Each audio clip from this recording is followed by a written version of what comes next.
Welcome, ladies and gents. Chris Andre here. You can find me at BetBoxing on Twitter, or of course you can subscribe to the channel. Let's talk boxing. I've already uploaded a video talking about the devastatingly dramatic fight between Chris Eubank Jr. and Liam Smith. I didn't want to talk about the entire undercard on that video because then it drags on, and sometimes people will see the length of a video and they won't even bother clicking on it. So even if you do it in sections, it might not get as many views. So I've decided to do a second separate video where I'm going to analyze the undercard, and I know that it's only really the hardcore boxing fans that would have come across to watch this as well. So if you qualify as one of those, congratulations for being a hardcore. Hit the like button and drop a little comment in the section down below to let me know just how hardcore you are. Now, let's talk about the undercard, and we'll start off discussing the main event of the undercard, so to speak. Richard Riakporhe's fight against Glowacki.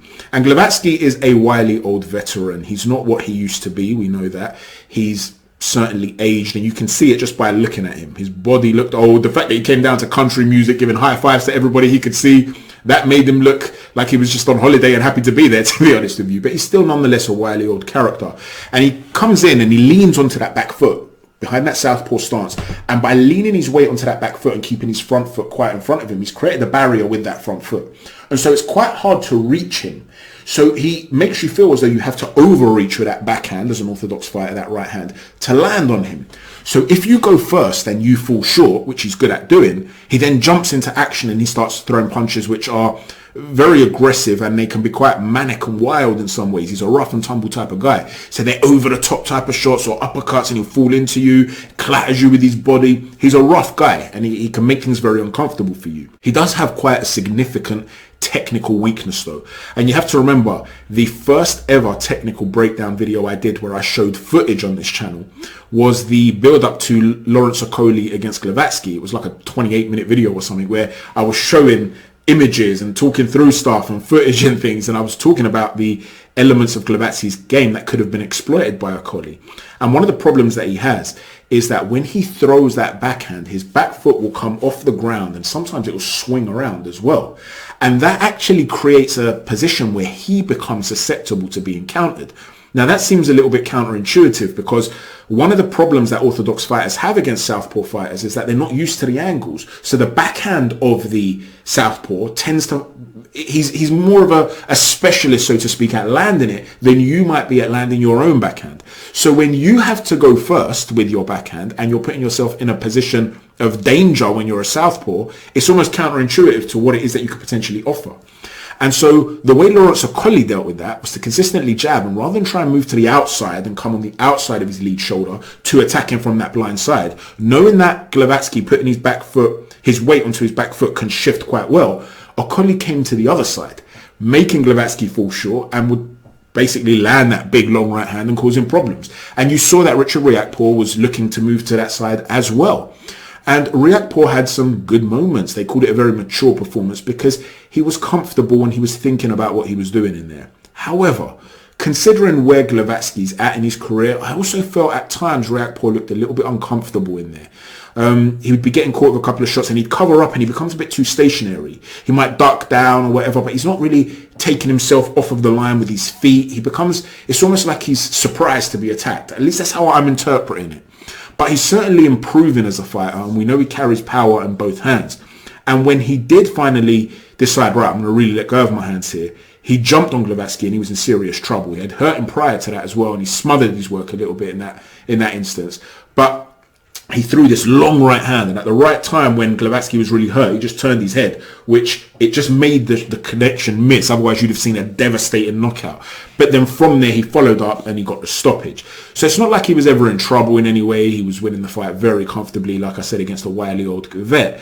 But there are still elements there which make me wonder whether Riakporhe really is quite elite yet. I don't think he is. I think he's got some elite level attributes. His punching power is superb, but I don't think he's quite fluid enough just yet. Post-fight, he gave a brilliant post-fight interview. And listen, he's a really likable guy. Really likable. And you want him to do well. But he gave this post-fight interview where he was calling out the big names in the division, the champions, and he was looking directly into the camera. And he was trying to be intense. And you can see that he's got something within him. He wants it. He does. And I've got no doubt that he's going to be brilliant entertainment. I'm just not sure he's ready for the likes of Lawrence Okolie. I'm not sure he's ready for Glowacki because of the sort of the sort of power that Goulamarian brings. Andrew Tabiti was recently talking on Spencer Fearon's podcast, and he was basically saying how he wants to fight a lot of the guys in the UK. If Riakporhe is one of those guys, Tabiti's quite a skilled character. It'll be interesting to see how that would translate. They were talking potentially about him fighting Chris Billam-Smith post-fight. And Chris Billam-Smith was saying, listen, I'd love to get that fight down the line, but we do want titles. The fact is, we are talking about the Tabitis of the world and the Chris Billam-Smiths of the world. The fact of the matter is, Riakporhe now wants a world title shot, and who can hold that against him? Perhaps his best chance of winning a world title right now, in my opinion, would be Ilunga Makabu, because he's a bit easier to hit, although he's heavy-handed himself, and you wouldn't be stunned if he was to hurt Riakporhe.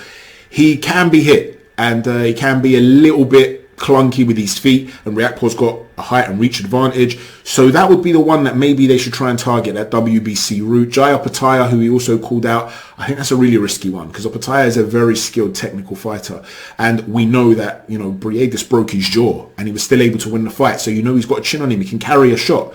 So listen, Riakporhe's just off of that elite level for me, that top level cruiserweight. I think he's just below it, but listen, who am I to say? He wants all that smoke, and that's what we want to see in this sport. And there's no doubt about it that if he's up there against some of the big names in the division, he's going to draw a crowd.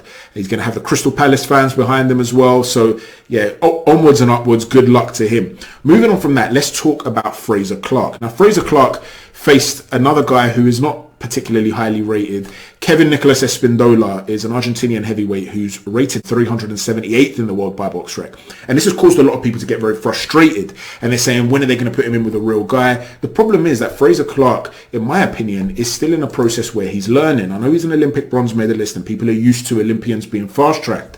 But the fact of the matter is, he's susceptible to being hit immediately after he throws his own punches. Trigger counters, catch and counters, and I've explained this following the Kamil Sokolowski fight on Twitter, and I was giving examples of where it was causing him some issues. Well, it continued a little bit today as well, and he looked a lot more aggressive and he was picking his shots more accurately, I felt, against Espindola, finding holes to the body and stuff like that, and he did get the stoppage. Espindola was unable to continue the fight after the fourth round. He didn't come out for the fifth. So I understand that, you know, he got the stoppage, he beat Sokolowski on points, and we know Sokolowski's one of those wily old veterans who you've got to be a really top-level heavyweight really to get him out of there. You know, a lot of people thought he beat Adelaide. He made Otto Varlin look bad. It's the likes of Jalalov that really, you know, sort him out well. So Frazer Clarke actually, comparatively, did a good showing against him compared to a lot of other heavyweights. But nonetheless, that problem of being hit immediately after you throw is still there. And if you're up against a guy who might not even be the supreme technical fighter that carries power, if you get caught like that, it could change the trajectory of the fight instantly. As we saw today, the Eubank stoppage, it didn't come after being gradually broken down. He arguably won those first 3 rounds, right? In an instant, everything can change. And they're talking about a British title fight. You have to understand, Fabio Wardley's got that title. And while Fabio Wardley can be touched, he's got a lot of heart and he can bang. He's athletic. So you make an error against him, even if you're the superior technical fighter, everything can change in an instant. And Bet365 were interviewing him alongside his gym buddy Richard Riakporhe, and they were playing that Mr. and Mrs. game, whereby you are asked a question, and if the couple agree on the question, they get a point, and if they disagree, they don't get a point. So it might be who's the better cook, who's more charming, who's more likely to be late for work, and stuff like that. Well, when it came to the question of who's the bigger puncher, they both agreed that it was Richard Riakporhe. Now, Riakporhe is, of course, a monstrous puncher at cruiserweight, but he is just that, a cruiserweight. Frazer Clarke at heavyweight, whilst he's heavy-handed, and we know he's very durable, he had some wars in the amateurs, he's not necessarily a one-punch knockout artist. He's not a Deontay Wilder-esque type of guy. He's not an Anthony Joshua in terms of the punching power. And so in order for him to maximize his talents, he really does need to fine-tune the technical elements of his game. All heavyweights can punch, but he can't rely solely on the idea that I'm just going to get a guy out of there. So he does need to continue to work on these sorts of things, and he needs those learning fights. It is, after all, only his 5th fight, and so he deserves time to develop. The only thing I would say is that there are already grumblings online. A lot of people are complaining about how they're getting frustrated and bored, and they want to see him in there in some big, exciting fights or against tough opponents. And although they're talking about fighting Fabio Wardley at the end of the year, you run this risk of fans getting off of the Frazer Clarke train, so to speak, because they are so fickle and fans are impatient. And once you lose that hype around a fighter, around an asset, it's very hard to then rebuild it, just miraculously claim it back.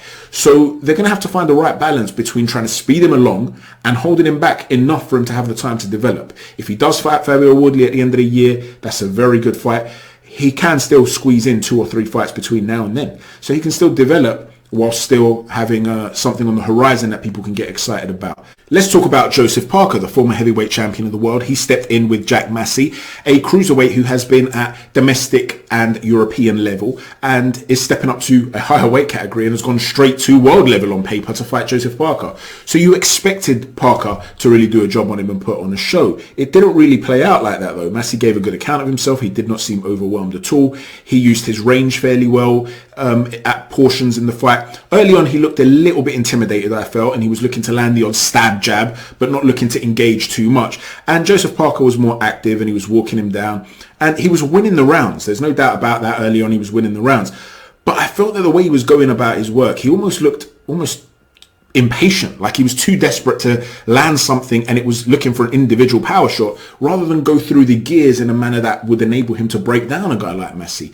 He would often use a throwaway shot and try and follow it up with a backhand to the solar plexus, and then when he'd get his feet closer later on, he'd do the same sort of thing, a throwaway shot just to get his feet closer, then whip in a wide hard hook around the guard.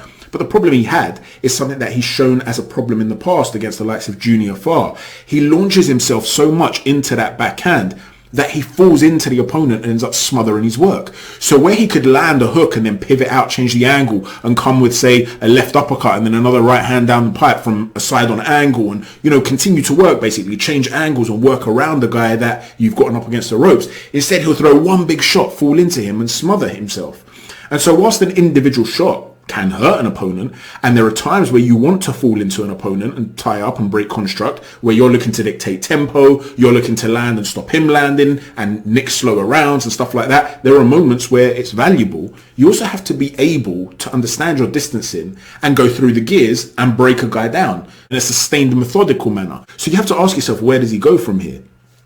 He's not looking like a guy who's looking to catapult himself back into the mix for world titles. Is he becoming a gatekeeper? Is he going to continue to fight the likes of Joe Joyce, guys that are looking to get to the top, and Joseph Parker's going to just be this guy that's going to fight them and, you know, give a good account of himself maybe, but probably lose, and then they go on to fight for world titles? You're a former world champion. Is that really what you want to do? Maybe he wants to go after other fringe level guys who are also on the way down, like a Dillian White, capture the imagination of the public, big money fights. Is that the aim? Is it all financial? Where does Joseph Parker go from here? Because as far as I can tell, he's definitely on the slide and he's not the fighter he used to be. And it's unfortunate to say, but that's just how I see it.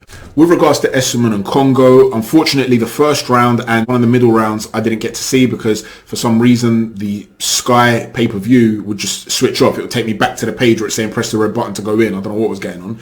So I can't tell you how I had it scored exactly. It wouldn't be fair without knowing those 2 rounds because I did feel it was a close fight. I felt Kongo early on was really keeping him at the edge of a jab. He was keeping him on the end of the jab, and I know the first round seemed to be a swing round. The round I missed seemed to be a swing round because, again, there was a discrepancy between the viewers and the pundits as to how they scored that. He was keeping him on the end of the jab, and there was some good movement there, and you saw that ESSUMAN was struggling really to enter the pocket, and when he was getting inside, he was getting tied up, and then as the fight started to wear on and he started to get him back onto the ropes, you saw that Kongo started to turn off the shoulder when he's off the ropes, on the ropes, and he's trying to stay quite safe. And he's looking to launch these sneaky little shots if he can, just to keep ESSUMAN honest.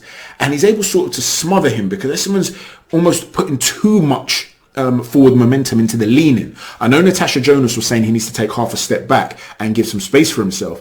But I think the reason that wasn't happening is because ESSUMAN wanted to keep him pinned and off balance. You see, if I've got you up against the rope, something that Tony Bellew did brilliantly, by the way, against Nathan Cleverly in their second fight. If I've got you pinned up against the ropes and I'm just there, sort of semi-leaning on you, but not really, if your base below you is solid and you have your construct, you can push the guy off. You can keep in balance, whereby you can roll and come back with shots and stuff like that. If you're shifting my weight and I'm off balance, particularly if I'm square, but if I'm off balance, I can't come back with anything. So what someone was seeking to do is essentially push him, and then by pushing him, throwing punches off of that. And initially he had a bit of a problem because he was almost leaning his lower body, the lower half of his body, into the opponent as well. He was too close.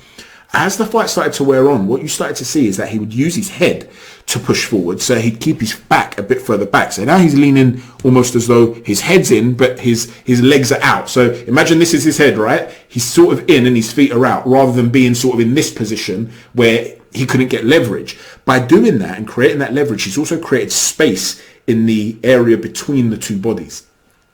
And he was able slightly more to square up Kongo, which started to change things a lot. Now there's a bigger target to aim for. And you started to see him just throw these throwaway short shots. And there wasn't much on them, but every now and then he'd whip in a right hand over the top. Prior to that, when he was smothering his own work, he couldn't generate the leverage to get the shot over. So he'd end up trying to dip his head and shoot the shot almost from the side of his head, from this sort of position. And he couldn't generate any power. So as the fight wore on and he started to make those micro adjustments in terms of the angles on the inside and how he was leaning on him and pushing him back, he started to land more considerable shots and started to weigh down Kongo. And I've seen a lot of people criticize Ben Davison and say everyone he's trained, he's turned worse, and that's rubbish. He hasn't made Chris Kongo worse. This was a very competitive fight. It could have gone either way based on what I saw, but without seeing those 2 rounds, it's hard for me to score. I know one of the judges had it a draw. It could have gone either way. It just happened to be that when he got a little bit tired, he looked a little bit, in my opinion, a little bit as though he'd run out of ideas in terms of how to dictate the tempo. It was almost as though he felt he had to keep punching to dictate the tempo, couldn't really tie ESSUMAN up. And ESSUMAN is known as the engine, so you expect him to keep coming on strong, that snowball type of effect.